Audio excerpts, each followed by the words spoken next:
I would also tell you, I don't see any reasonable relationship in the type of clients that I get off the hook. I might have a client that makes $500,000 a year, and he's getting off the hook, bringing 10 grand to the closing table. And where I have somebody that has a $75,000 mortgage and their house is only worth $60,000, and the lender absolutely refuses to waive that $15,000 deficiency. There's no rhyme or reason to it, except for probably some of the things that I spoke about today, or it's just their policy. The other mistake I would argue the lenders have made is the lenders used to have a lot of high-paying jobs in their loan servicing departments. Presently, the lenders did away with most of those jobs. Someone that used to make $70,000 a year, they said, gee, we can pay two people $20,000 a year to do this same thing, and they've so compartmentalized each person's role and responsibility that they're sitting there in front of a computer and they only have, I can operate within this criteria. And so there's no independent decision making, and so a lot of bad decisions are truly made. But it's pervasive throughout the entire thing. The attorneys that work for the lenders, they don't tell the lender, gee, look at the numbers here. I'm seeing a lot more higher end ones get the attention. In theory, that's because they put their A people on the larger balance stuff. That's what we did at Ocwen. We typically, we divided it up based on principal balance, and we would put better, more higher paid people on the bigger loans.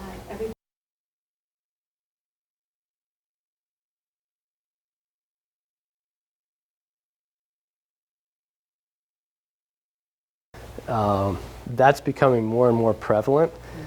Historically, and what's funny is, in association with a short sale, the lenders really don't need someone's financial documents to approve, to determine whether the price is right.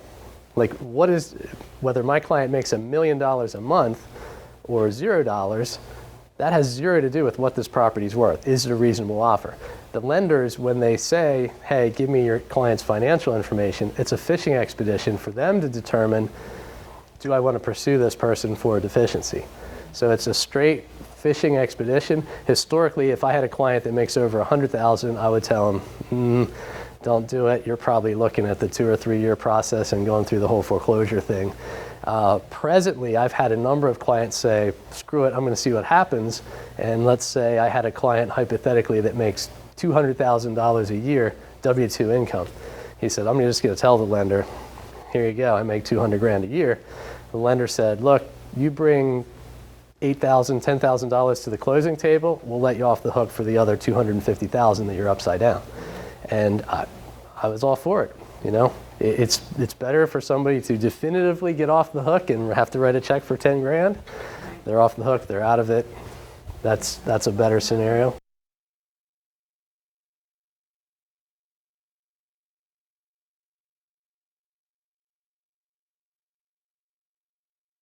I've seen some resolve after the fact for those numbers, but there's no real negotiating it at the point in the foreclosure when the foreclosure ends. And I would argue you'll be better off to wait, because the longer something goes unpaid, the more likely it is that you'll be able to get off the hook for less. So there's typically not a negotiation at that point.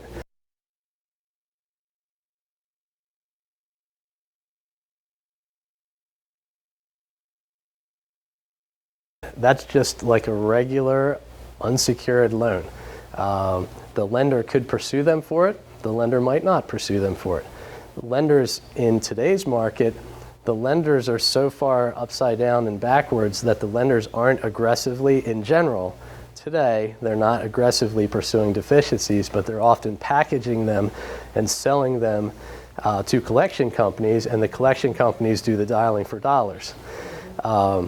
As far as that goes, oftentimes those can be resolved. I would suggest 15, 20 cents on the dollar. I've seen a number of them resolved in that kind of a price range, but you have to have that 15 or 20 cents to be able to do that. There's also a number of clients of mine who had just agreed, hey, we're going to run the risk. And let me take a step back and explain something. I have a number of clients that hire me prior to there being a foreclosure suit just to get my advice and to hold their hands through a short sale.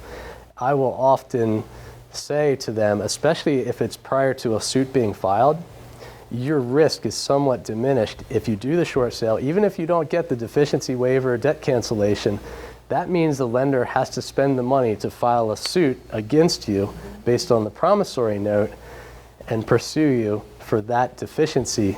And the lenders presently, I don't see them en masse having the appetite to do that. I don't know if they just don't have the money to do it. It's anybody's guess, but a lot of the same things that I can bring in defending a foreclosure suit, I could bring in defending a deficiency suit, as long as it's like a fresh suit based on the promissory note. But presently, a lot of that stuff just gets pushed off, probably sold for 5 cents on the dollar or what have you to a collection company.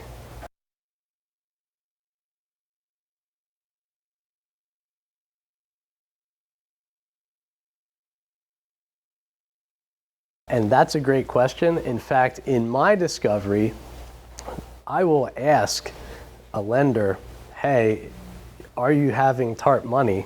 Or I will present an affirmative defense that says, look, there's alternative sources of repayment here. Tell me about those in discovery. So far, the lenders are tight-lipped, and I haven't gotten any information out of them with regards to that. To me, that also means that your theory is probably true. Lenders are probably going to try to double dip. And when I worked in lending, when I was at Ocwen, we would do whatever we could.